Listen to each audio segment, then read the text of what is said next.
Astaghfirullah. Bismillahirrahmanirrahim. Assalamualaikum warahmatullahi wabarakatuh. Alhamdulillah, salatu wassalamu ala rasulillah wa ala alihi wa sahbihi wa mawalah, wa la hawla wa la quwata illa billahi wa ba'du. Alhamdulillah, pada pagi hari ini kita bisa kembali bermajelis ilmu lewat media Jabal Uhud, dan kita masuk pada a'lamus salaf, akan berkisah kepada Al-Imam Hasan Al-Basri rahimahullahu ta'ala. Seorang sosok yang sangat ajaib, sosok yang sangat menakjubkan dalam kisah-kisahnya, patut ditiru, dicontoh dan dijadikan teladan. Siapakah Hasan Al-Basri? Namanya, tempat lahirnya, pujian para ulama kepadanya, kemudian ibadahnya, kemudian ilmunya, kemudian juga mihnah atau ujian yang Allah timpakan kepadanya, termasuk siapa guru-gurunya, siapa murid-muridnya, apa saja perkataannya, kemudian bagaimana wafatnya. Maka beberapa menit ke depan kita akan ringkas siapa Hasan Al-Basri rahimahullahu ta'ala. Hasan Al-Basri rahimahullahu ta'ala namanya adalah Al-Hasanu ibnu Abil Hasani. Al-Hasanu ibnu Abil Hasani. Wasmuhu Yasar Al-Basri. Namanya adalah Yasar Al-Basri, kunyahnya Abu Sa'id Maula Zaid ibn Thabit. Ada yang mengatakan Maula Jabir ibn Abdullah. Hasan Al-Basri ini lahir 2 tahun sebelum wafatnya Umar ibn Al-Khattab. Artinya bahwa Hasan Al-Basri ini berjumpa dengan kibarus sahabat, kemudian berjumpa dengan sigharus sahabat, kemudian berjumpa zaman yang tidak ada sama sekali sahabat. Dia berjumpa dengan 3 generasi yang berbeda: kibarus sahabat, sigharus sahabat, dan kibarut tabi'in, ketika para sahabat sudah tidak ada lagi. Artinya dia menyaksikan perubahan-perubahan manusia kala itu. Makanya dia paling paham dengan fatwa dan kondisi, karena dia hidup di zaman kibarus sahabat, bagaimana mereka. Kemudian setelah itu hidup di zaman sigharus sahabat, sahabat kecil, dan tahu mereka. Dan juga hidup di zaman para tabi'in, sehingga dia menguasai kondisi. Ya. Ma'asyiral muslimin yang dimuliakan Allah subhanahu wa ta'ala. Hasan Al-Basri ini bapaknya adalah seorang budak. Jadi suatu ketika Islam menyerang di daerah Basrah sana, ada perang besar ke daerah Syam, dimenangkan kaum muslimin, dan salah satu yang ditawan adalah ayahandanya Hasan. Ayahandanya Hasan Al-Basri tertawan, kemudian dibawa ke Madinah. Sesampainya di Madinah, kemudian dia menikah dengan seorang budak wanita, jariyah. Akhirnya dari pernikahan keduanya lahirlah Hasan Al-Basri, menunjukkan bahwa bapaknya budak, ibunya juga budak. Kemudian anaknya Hasan menjadi alim ulama besar, menunjukkan bahwa nasab itu tidak mempengaruhi kemuliaan. Bahkan Rasul mengatakan, man batta'a bihi amaluhu lam yusri' nasabuhu. Kalau lambat amalnya tidak bisa dikejar nasabnya. Karena nasab itu bukan syarat kemuliaan. Jadi tidak perlu berbangga dengan nasab. Karena bangga nasab itu bagian daripada adat istiadat jahiliyah. Kata Nabi SAW, arba'un min umuril jahiliyati la yatrukuhun. Salah satunya adalah al-fakhru bil ansab, bangga dengan nasab. Lihat Hasan al-Basri tidak punya nasab baik. Dia ibunya budak, bapaknya juga budak yang dimerdekakan. Tetapi tidak menjadi penghalang anaknya Hasan al-Basri menjadi alim ulama tabi'in. Bahkan sebagian para ulama di zamannya seperti Abu Ja'far As-Sadiq mengatakan bahwa Al-Imam Al-Hasan yushbihu kalamuhu kalaman Nabi. Ucapannya itu persis seperti ucapan Nabi katanya. Karena bijaknya, indahnya, susun katanya, retorikanya, sampai dikatakan yushbihu kalamuhu kalaman Nabi. Kalamnya itu persis seperti kalam Nabi. Ma'asyiral muslimin yang dimuliakan Allah Azza wa Jalla. Imam Zahabi rahimahullahu ta'ala mengatakan, ketika memberikan pujian kepada Al-Imam Hasan al-Basri rahimahullahu ta'ala, bagaimana pujian para ulama yang sangat mengalir yang diarahkan kepada Hasan al-Basri rahimahullahu ta'ala. Kata beliau, Al-Imam Az-Zahabi rahimahullahu ta'ala, kana rajulan tammus syakli. Kana rajulan tammus syakli. Beliau adalah seorang laki-laki yang sempurna bentuknya. Wa kana minas saj'an. Orangnya berani. Jadi Hasan al-Basri ini walaupun dikenal ahli zuhud, ahli wara, ahli hadis, tetapi dia orang yang kasratul jihad, orang yang banyak jihad. Jadi kalau dia di medan peperangan itu, maka orang-orang sangat mengandalkan Hasan al-Basri untuk maju paling depan. Kalau di medan jihad gitu ya. Tapi kalau di medan mau'idhati al-mawaid, nasihat-nasihat, maka dia orang yang paling berpengaruh kata-katanya, sehingga kalau ada orang mendengar dia bicara bisa menangis.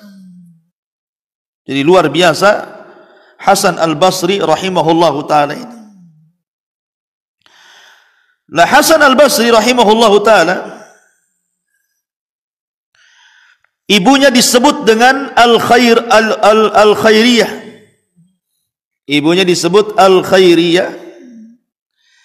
Dan bapaknya disebut Yasar. Makanya Hasan ibn Abil Hasan ibn Yasar.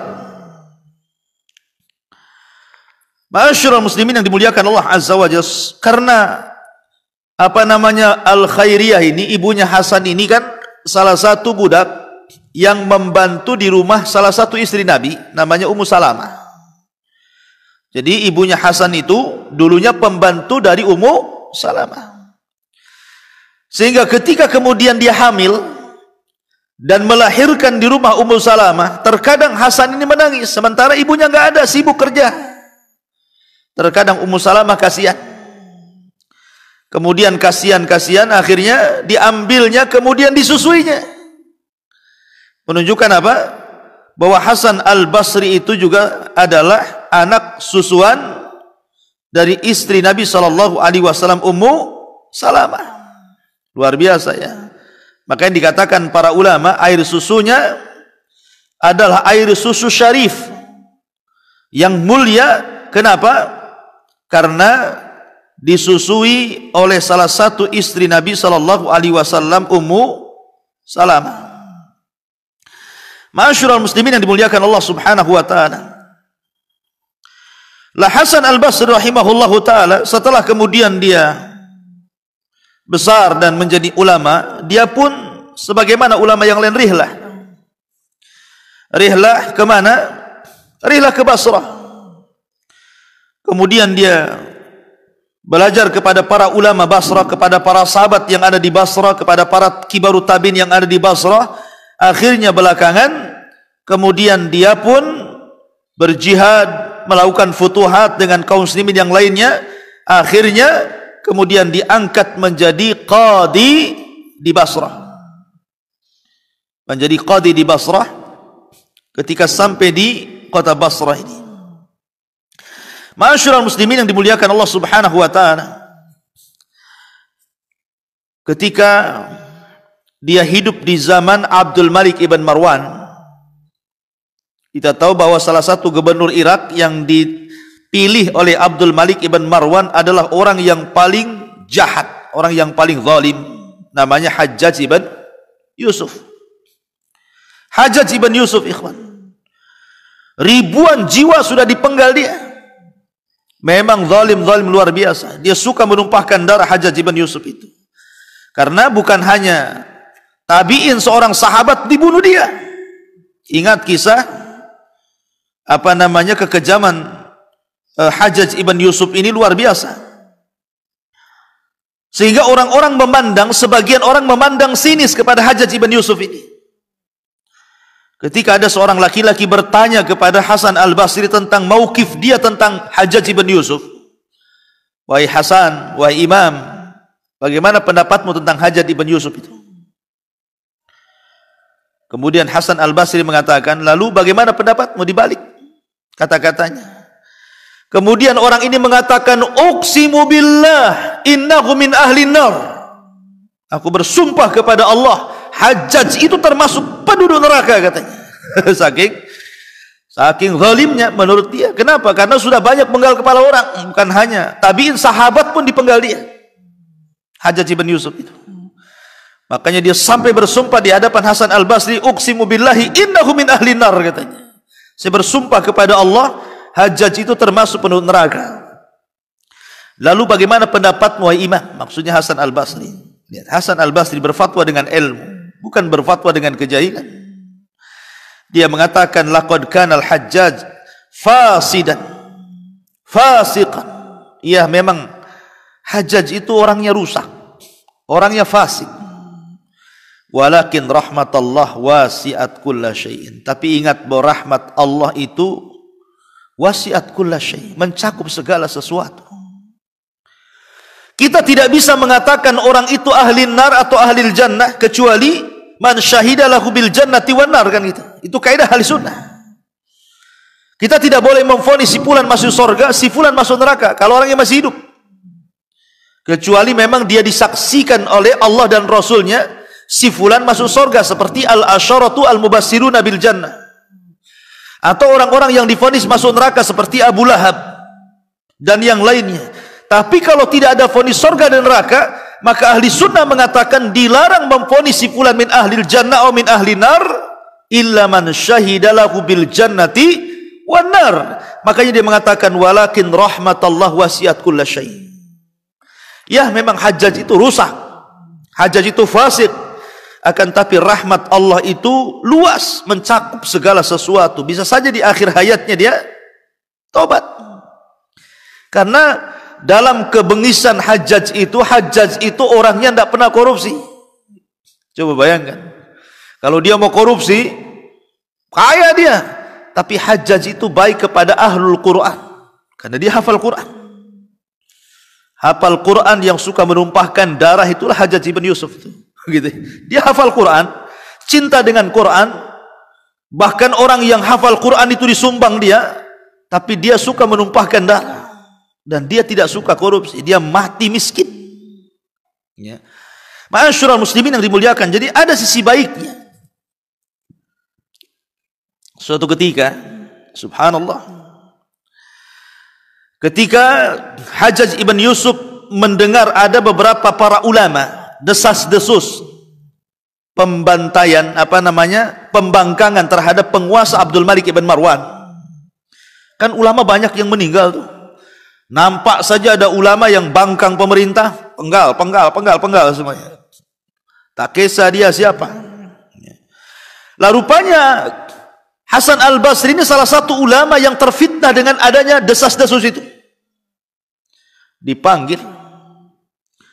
Dan ketika itu Hasan al-Basri sudah menggunakan bahasa kitanya, sudah pasrah. Pasti ini saya pulang tinggal nyawa, tinggal nama gitu ya.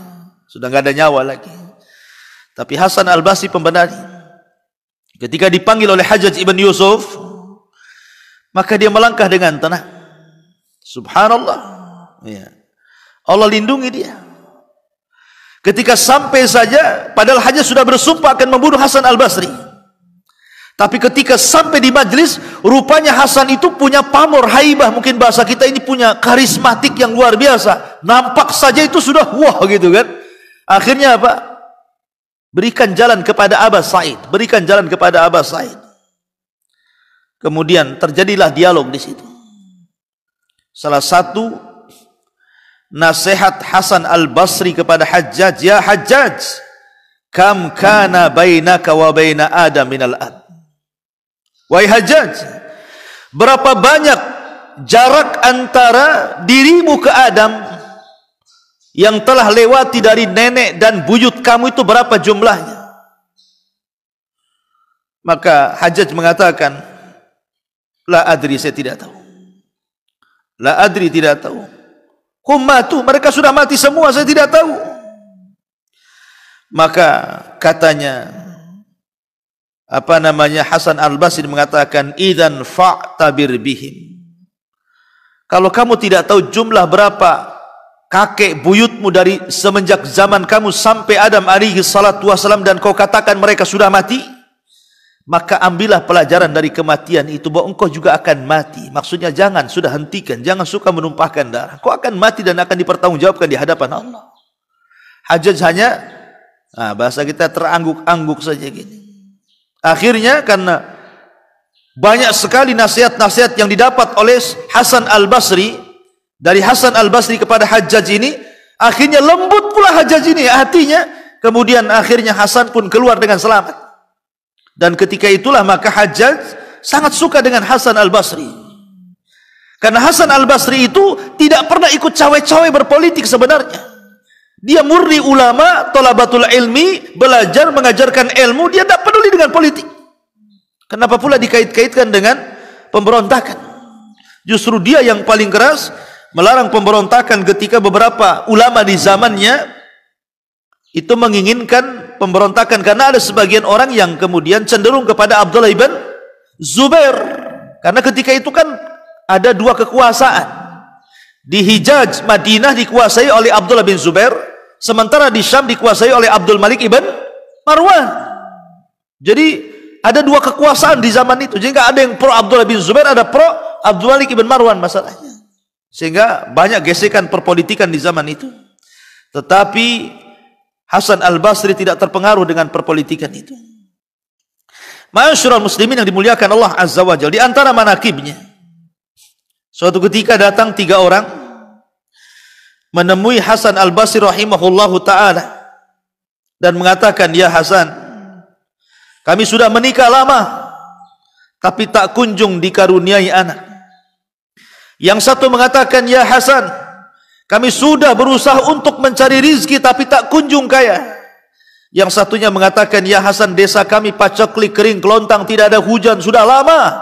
Bahkan tumbuhan mati, binatang hampir kelaparan, kami juga hampir kelaparan. Maka Hasan Al-Basri hanya memberikan solusi satu kata-kata, istaghfiru rabbakum. Bertobatlah kalian kepada Rabb kalian. Kemudian dikatakan kepada Hasan Al-Basri, ya Hasan, bagaimana kau berikan jawaban yang sama kepada orang yang sudah menikah enggak punya anak, kau katakan istaghfiru rabbakum. Kepada orang yang kemudian mencari nafkah enggak kaya-kaya, kau bilang istaghfiru rabbakum. Kepada orang yang tanahnya paceklik, tidak turun hujan, kering kelontang, kau katakan istaghfiru rabbakum. Apa maksudnya?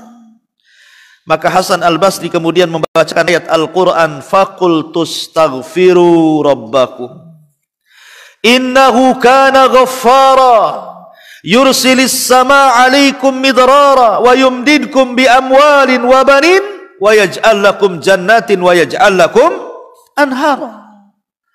Kata Hasan Al-Basri, tidakkah kau baca ayat ini? Hikayat daripada perkataan Nuh alaihi salatu wassalam, faqul tustaghfiru rabbakum, katakan beristighfarlah kalian, innahu kana ghaffara, sesungguhnya dia zat yang maha pengampun. Yursilis sama alaikum midrara, dengan istighfarnya kalian maka kami akan turunkan hujan kepada kalian. Yursilis sama alaikum idrara wa yumdidkum bi amwali wa banin. Kami akan berikan harta yang banyak dan keturunan. Wa yaj'al lakum jannatin wa yaj'al lakum anhara. Kami akan suburkan hutannya, kami akan alirkan sungai-sungainya. Lihat, Allah yang mengatakan seperti itu. Ma'asyiral muslimin, akhirnya kemudian orang yang menikah dan tidak punya anak ini, dia coba melazimkan istighfar, maka selang beberapa tahun setelahnya Allah karuniai anak. Kemudian orang yang bekerja ke sana kemari tidak kaya-kaya, dia lazimkan istighfar, akhirnya Allah berikan kekayaan yang banyak. Kemudian desa yang paceklik itu juga ketika melazimkan istighfar, tiba-tiba desanya subur dan banyak turun hujan. Lihat, itulah bagaimana ucapan seorang alim Hasan Al-Basri rahimahullahu ta'ala. Ma'asyiral muslimin yang dimuliakan Allah Azza wa Jalla.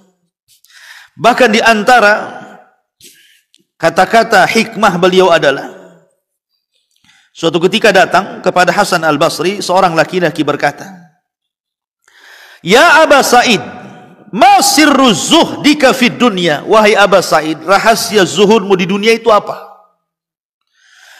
Kemudian, "Ma huwa sir? Wa limadza la ta'kulul haram?" Kenapa kau tidak memakan yang haram?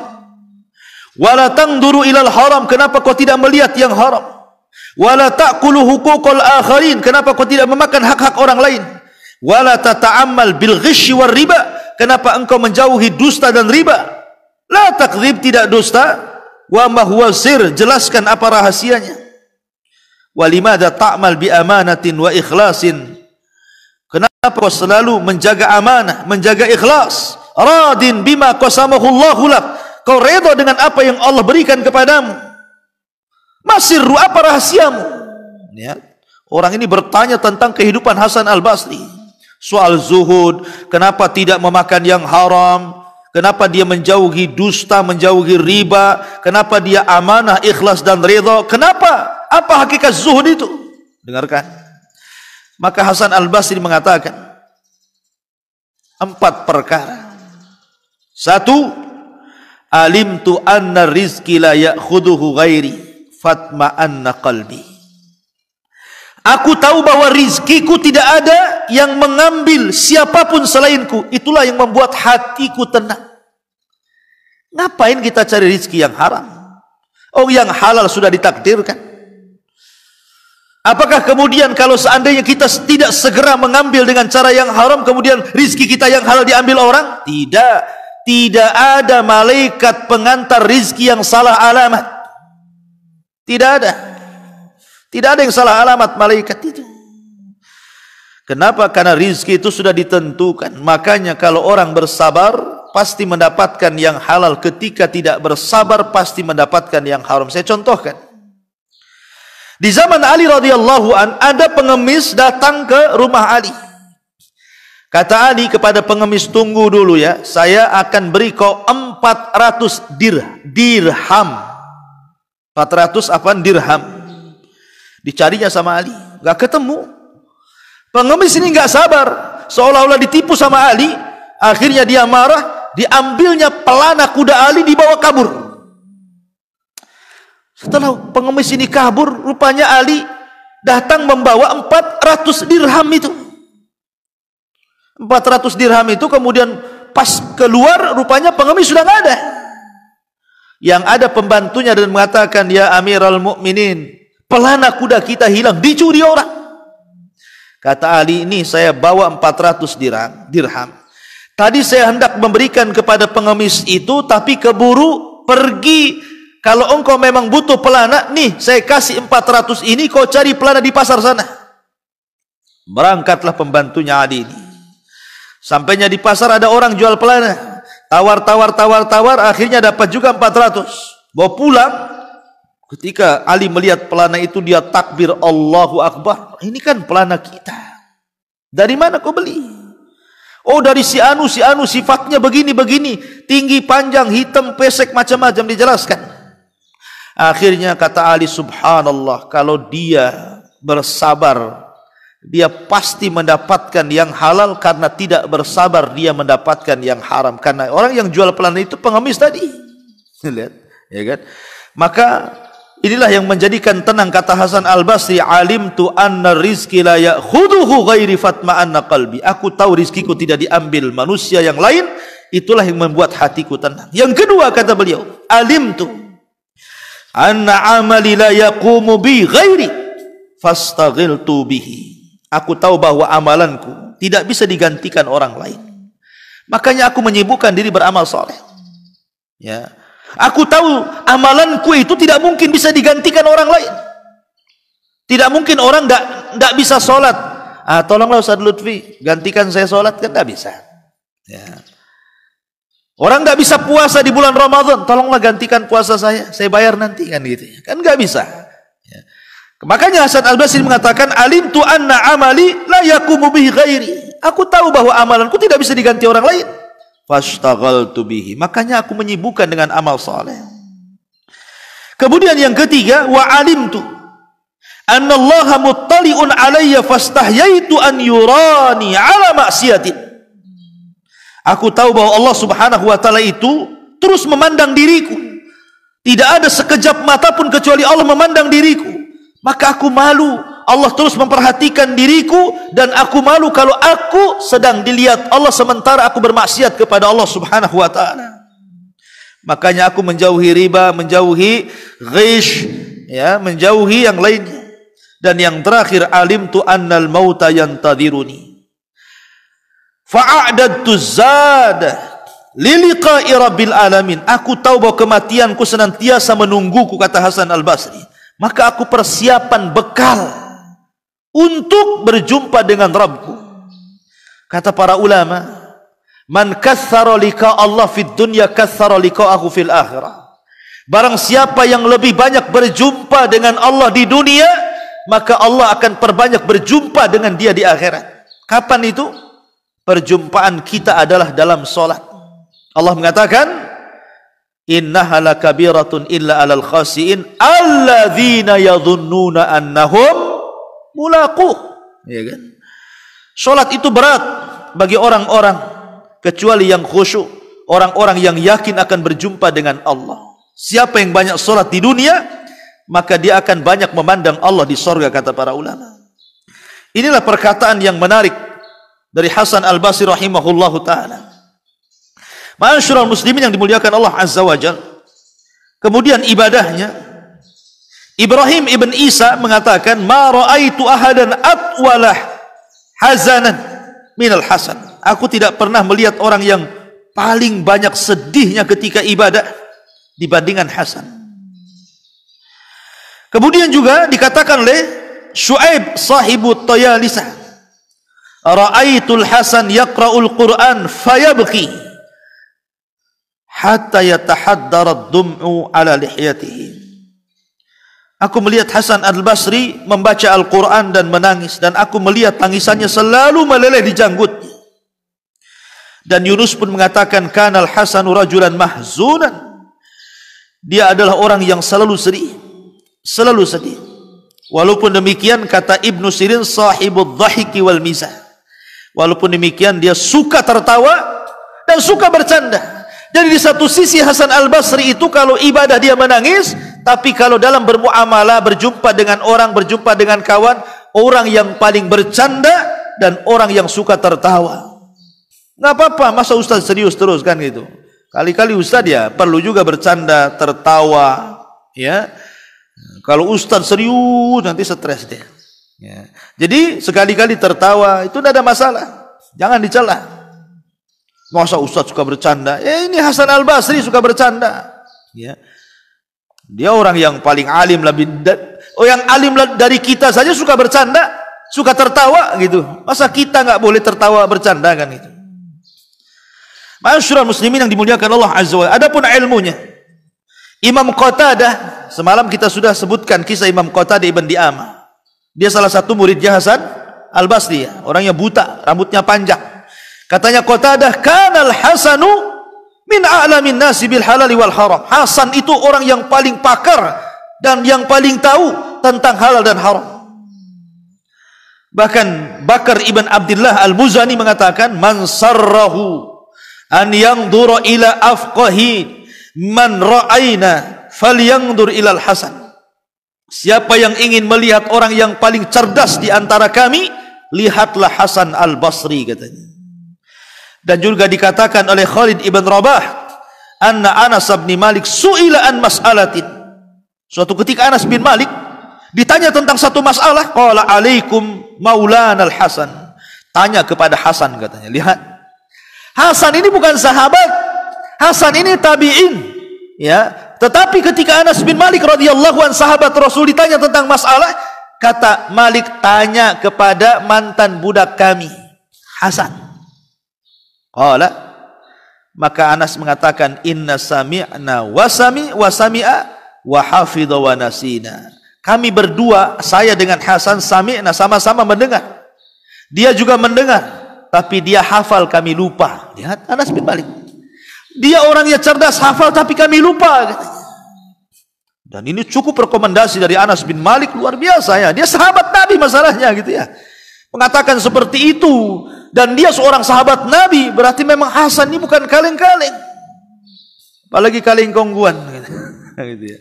Ma'asyiral muslimin yang dimuliakan Allah Azza wa Jalla, di antara fitnahnya adalah fitnah Ibnu Ash'ash. Kita tahu bahwa Hasan ini adalah mu'aridan lil khuruj alal Hajjaj ma Ibni Ash'ash. Kita tahu bahwa di zaman Ibnu Ash'ash terjadi fitnah khuruj, pemberontakan kan, kepada Abdul Malik ibn Marwan. Lah Hasan ini tidak mau ikut-ikut dalam pemberontakan itu. Tidak mau ikut-ikut. Ya. Sehingga kemudian dia dicela oleh para ulama di zamannya, dan dia difitnah oleh penguasa bahwa dia akan memberontak. Begitulah posisi para ulama ya. Hasan Al-Basri rahimahullahu ta'ala. Makanya dia mengatakan, lau anna nas idza btalu min kibali sultanihim sabaru. Sesungguhnya manusia apabila ubtulu, diuji dari arah penguasa, maka mereka sabar. Maka itu yang diterapkan oleh Hasan Al-Basri, selalu sabar dari ujian para penguasa. Di antara murid-muridnya, di antaranya adalah dia melihat Ali, sahabat Nabi. Dia juga meriwayatkan dari Tolha, sahabat Nabi, Aisyah, sahabat Nabi, ya kan? Kemudian juga Muawiyah, Ubay bin Ka'ab, Umar bin Khattab, walaupun ketika itu usianya 2 tahun, Thauban, bahkan didoakan sama Umar. Umar mendoakan, ya Allah cerdaskan anak ini. Jadi Umar bin Khattab itu mendoakan langsung kepada siapa? Kepada Hasan Al-Basri, ya Allah cerdaskan anak ini. Persis seperti Rasul mendoakan siapa? Abdullah bin Abbas, ya kan? Maka Umar pun sama mendoakan Hasan Al-Basri, ya Allah cerdaskan anak ini. Dan Allah kabulkan, dia menjadi orang yang cerdas. Kemudian juga berjumpa dengan Thauban maula Rasulullah, Ammar bin Yasir, Abu Hurairah, Utsman bin Abil As, Ma'qil bin Sinan, dan begitu seterusnya. Dan juga meriwayatkan dari dia Imran bin Husain, meriwayatkan dari Imran bin Husain juga Mughirah bin Syu'bah, Abdurrahman bin Samurah, Abi Bakrah, Nu'man, banyak sekali, dan begitu seterusnya. Adapun murid-muridnya ini guru-gurunya semua sahabat Rasul dan juga kibarut tabi'in. Di antara murid-muridnya Humaid At-Tawil, Yazid bin Abi Maryam, Qatadah, kemudian Bakar ibn Abdullah Al-Muzani, kemudian Rabi ibn Sabih, Sa'id Al-Jariri, Sa'id ibn Ibrahim ibn Abdurrahman, Samak ibn Harab, kemudian Ibn Aun, dan banyak lagi. Di antaranya juga Yazid ibn Ibrahim At-Tustari, Muawiyah bin Abdul Karim Al-Thaqafi, dan begitu seterusnya. Dan banyak sekali murid-muridnya, dan menjadi ulama besar. Wallahu a'lam. Kemudian Hasan Al-Basri rahimahullahu ta'ala wafat. Dijelaskan wafatnya karena waktu juga. Jadi Imam Zahabi mengatakan bahwa wafatnya Hasan Al-Basri rahimahullahu ta'ala mata fi awali Rajab. Kata Imam Zahabi, dia meninggal di awal bulan Rajab. Di awal bulan Rajab. Wa kanat janazatuhu mashhudah. Jenazahnya disaksikan orang ramai. Wa sallu alaihi aqibal jum'ati bil Basrah. Setelah salat Jumat, maka manusia menyolatkan Hasan Al-Basri wazdahamu alaihi hatta inna salatal asri lam taqum fil jami. Karena saking banyaknya sehingga dari mulai Jumat sampai asar.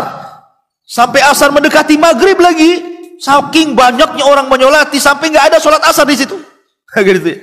Jadi sholat asarnya di luar karena habis sholat asarnya orang luar datang nyolatin, jadi nggak sempat yang di masjid itu sholat asar. Saking banyaknya orang, subhanallah ya. Begitulah para ulama yang memang disenangi orang karena ilmu dan pengetahuan dan jasanya. Maka Hasan Al-Basri rahimahullahu taala diberikan keutamaan luar biasa sehingga orang yang menyolatinya pun sangat banyak sekali. Rahimallahu Al-Hasanul Basri wa rahimallah. Ini saja yang bisa disampaikan, mudah-mudahan ada manfaatnya. Subhanallah bihamdika asyhadu an la ilaha illa anta astaghfiruka wa atubu ilaih. Allahu ta'ala alam. Assalamualaikum warahmatullahi wabarakatuh. Bismillahirrahmanirrahim. Assalamualaikum warahmatullahi wabarakatuh. Alhamdulillah, salatu wassalamu ala Rasulillah wa ala alihi wa sahbihi wa mawalah wa la hawla wa la quwata illa billahi wa ba'du. Alhamdulillah, pada pagi hari ini kita bisa kembali bermajelis ilmu lewat media Jabal Uhud, dan kita masuk pada a'lamus salaf, akan berkisah kepada Al-Imam Hasan Al-Basri rahimahullahu ta'ala. Seorang sosok yang sangat ajaib, sosok yang sangat menakjubkan dalam kisah-kisahnya, patut ditiru, dicontoh dan dijadikan